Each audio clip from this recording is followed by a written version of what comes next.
How's it going, guys? Good evening from a beautiful night in Fort Lauderdale. We were just saying it was a little hot earlier. It was in the 80s. Now it's cooled down. It's beautiful, about mid-70s around here. Now, we know the Orange Bowl played in Miami about a half an hour away, but Fort Lauderdale, really, the headquarters for Michigan Wolverine fans who are getting ready to cheer on their Wolverine team taking on Florida State tomorrow night in the Orange Bowl.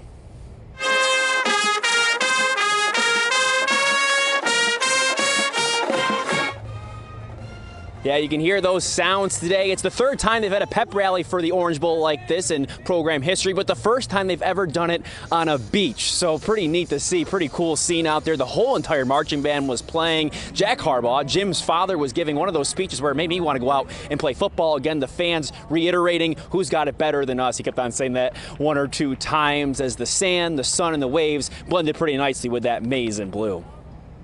Actually, since it's been a while since we've been down here.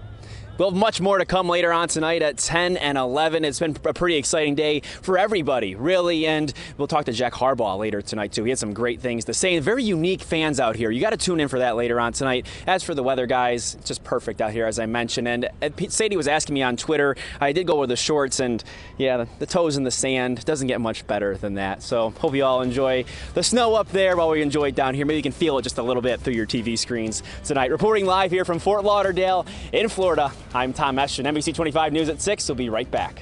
Like an unopened Christmas present, the entire University of Michigan band unveiled their instruments at Fort Lauderdale Beach on Thursday, ready to get the crowd going. And on Let's Go Blue.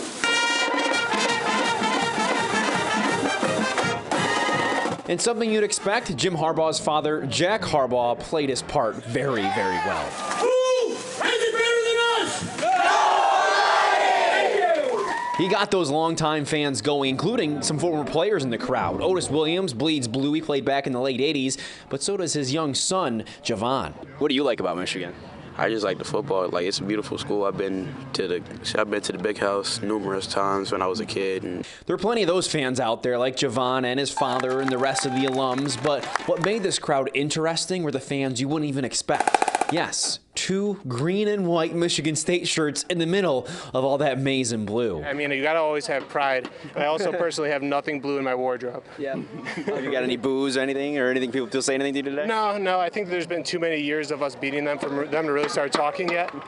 Well, hopefully they get back home safely. Some came from farther away than others, not just East Lansing and not just the United States of America. A girls' travel soccer team from Australia somehow found their way to the pep rally. That's what do you think? Love it. It's really cool. It's really big. We don't have like anything like this in Australia. Yeah. Really? Yep. No. Really? With the big band and all this. It's pretty cool. Still all just about 16 years old. Maybe a fight song they'll know by heart someday. Just like the rest of the Michigan faithful. And after months of enduring the snow and the cold, it's kind of nice to see the sun for once, which is probably why everyone's in such a good mood with that warmth coming down, bringing everybody together. And those Michigan fans surely hoping to be in a good mood when those final seconds take off tomorrow night in the Orange Bowl. Reporting here from Fort Lauderdale, I'm Tom Eschen. Good evening from Miami Gardens, the Hard Rock Stadium. A disappointing end to the Michigan football season last night. And from being in the locker room, talking to Coach Harbaugh and the players, you could sense the disappointment, something that was there. And maybe the person that summed that up the most was Jabril Peppers. You could tell how tough this was for him to sit out this game, injuring his hamstring in practice on Thursday. you know, I knew I wasn't myself. I knew I wasn't going to be myself, but the fact that I couldn't even run, you know, that was real discouraging. If the game was Saturday, I play in this game 100%. Really, obviously emotional. Why does this group mean so much to you? It's because we work so hard, man. You know what I mean? Like, we just work too hard not to come away with something. You just want to send the seniors out the right way. And I feel as though, like, you know, that they got cheated. You know, their leadership, their hard work, you know, the things you guys don't see behind the scenes. You heard how much he cares about this team. They've been through a lot. Resiliency was a word I heard a lot in there, not just in this game where they came back repeatedly, but in their careers, especially for this senior class, where they came from just a few years ago to now, something they say will make their mark on Michigan football. We stuck together. You know, there were some down times 2-3 years ago. Not many kids left. We all stuck together. we rode it out, and we reaped the benefits of what our hard work had put in the last 4 or 5 years. You know, I think it's just everyone works so hard and puts in so much time that I think it's impossible kind of not to care, not to become emotionally invested. If you weren't emotionally invested, I think you quit, honestly, or you transfer, because this program isn't meant for you if you're not going to get emotionally invested and work hard. So I think that speaks to the type of program we have here. What do you remember the most about this group? Just being relentless. You know, the way they fought this whole season, it was just impressive. You know, it's a testament to those guys and the character that they are and the character they have. And I just, you know, as I said, I wouldn't have it any other way. I'm just proud to go out with some of the guys that, you know, I have. With that said, Michigan did not achieve their goals this year. They wanted a Big Ten title. They wanted to be in that college football playoff, neither of which they did, finishing 10-3 just like last season. So the pressure is on for Coach Harbaugh and these players who are coming back in the spring to get this program going to make that next step toward the college football playoff next year. Wrapping up our coverage here in Miami, I'm Tom Eschen. Thank you very much, Corey. Good evening, everybody, from Ford Field. I just got out of the locker room a few minutes ago, and as Corey mentioned, the Lions are in the playoffs. And I was wondering leading up to the game, because the Lions knew the Redskins had lost, if that played a factor in their mindset. Matthew Stafford just said moments ago it didn't. They were still treating this one like it was the NFC North Championship. Unfortunately, it was their third straight loss in a row to end the season. And Aaron Rodgers, as Corey mentioned, really carved up the Lions this evening. And Coach Caldwell said that even if, Russell Wilson's kind of the same kind of quarterback when they play Seattle next week, they're still going to approach it in a similar way. Unfortunately, he said they couldn't win tonight, but they're still looking at that silver lining, trying to move on from this one as soon as they possibly can, saying they earned the right to be in the playoffs. Here's what Coach and Matt Stafford had to say afterwards. Yeah, well, all I can tell you is, number one, is... Yeah, we heard that a lot. One of 12 teams, they said. As I mentioned, they earned the right to play in that playoff game next Saturday night. And in Seattle, unfortunately, they didn't get a home game, something they haven't had in quite a few decades here now in Detroit. So we'll go to Seattle next week. We'll see what happens. Much more to come on this one as the week goes on. And the jumps landed in behind bars. Tom is here. He's our sports expert. Look at it once again. What score do you give him there on the jump? I'm going to give him a 0. A 0? A Absolutely. solid 0. Yes. Yeah, don't do that. No, that's all he deserves. Don't do that at home. Yeah.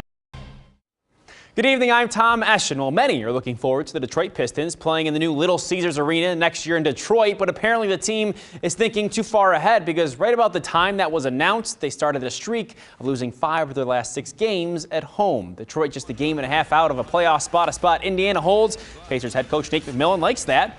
Likes this, too. They go out to a 16-4 lead. That's Jeff Teague for 3.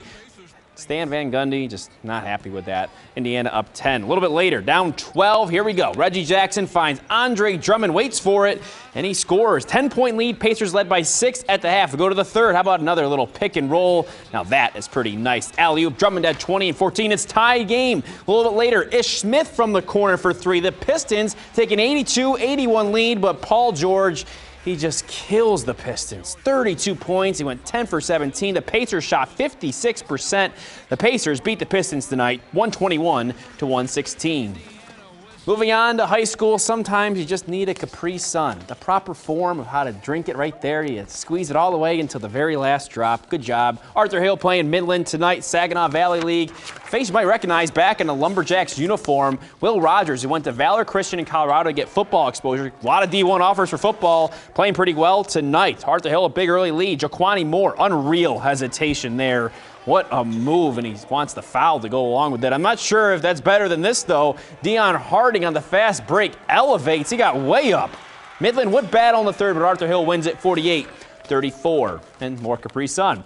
Dow visiting Bay City Central, also in the Saginaw Valley League. This a close one tonight. Let's go to a fast break here. Central's Elias Ramirez, the trailer. You got to pick him up. He drains it for 3. Central goes up 3 in the third. Next possession, Thomas Oakley. Look at it, in between 4 defenders. The lead cut to just 1. Next possession, Spencer Multhrop drives. Little slip pass there to Marcus Marquette, the freshman with the finish. Then Ben Zeitler for Dow misses. See off the front rim, but fouls a shot. Little scoop in the lane. Dow wins 57-47. Well, here's the best seat in the house for those Gladwin girls tonight, right on the bench. That's not bad. Visiting Bay City, John Glenn. Lots of hustle on both sides on this play. Eventually, Carly Hickey gets it, turns, and scores. Easy enough. This is why, though, Callie Martinez was featured in our Path to Greatness, the step-back three. She had 36 points tonight. Later on, Martinez, what a find here to Maddie Payne, the one-handed pass. John Glenn, the big win, 64-21. Well, the Detroit Lions are in the playoffs, which you think would save Jim Caldwell's job, but the way they struggled down the stretch, his future still uncertain. Today, he wouldn't say if he's been told he'll return next season, saying he's focused on the Seahawks. But he had a great way of describing how they made it to the playoffs, using golf as an analogy. Some of you guys probably play a little golf from time to time. And it's kind of like. We've seen Ellie Taylor a lot in our highlights the last 4 years, over and over again, making big shots in big games for the Dow Chargers. I've played travel basketball and on teams my whole life, but playing for your school is just so special, and I learned how much pride I really do have for Dow every time I step on the court. Other than working on her skills since second grade, her whole life really, there's a secret behind her sustained success and improvement. 1, 2, 3. It's a workout plan. 5, training in former 7, NFL player Stuart 9, Schweigert's Impact 11. Training Program. It's not only about how high you can jump, it's about how fast you can get that high. Something she took on to address the biggest challenge she faced.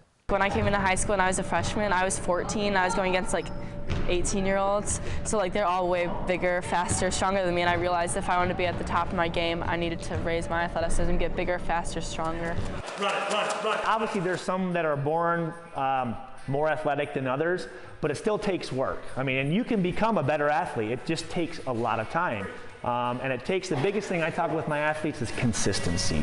Ellie's embraced that, consistently getting stronger, more agile, flexible with specialized training and working your core. This is a front plank we're doing now, right? Yeah. How long do we have to hold this for? 2 minutes. What am I doing wrong back there? Legs together. Don't like that? Oh, all right. So Ellie and her sister Maisie enjoying that I entered their struggle, but it's something that you don't normally think of, improving your athletic ability. Yet as evidenced by Ellie's hard work, it can be done. That was always the perception was she was just a shooter, but she can get up and down the floor, she can get to the rim, she can play defense, and she really has gotten bigger, stronger, faster since she's been in high school.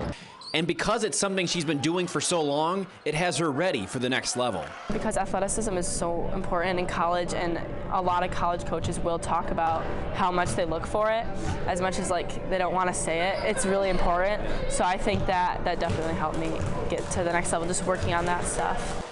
In the meantime, she'll continue to star in the court, hoping her final highlight is a state title. But behind the scenes, the work will continue. So as we end the last final 2 minutes of this plank here, 10 seconds to go, it's getting a little painful, so I think I'm going to sign off. Reporting here from Impact Training in Hemlock, I'm Tom Eschen. Good job, guys.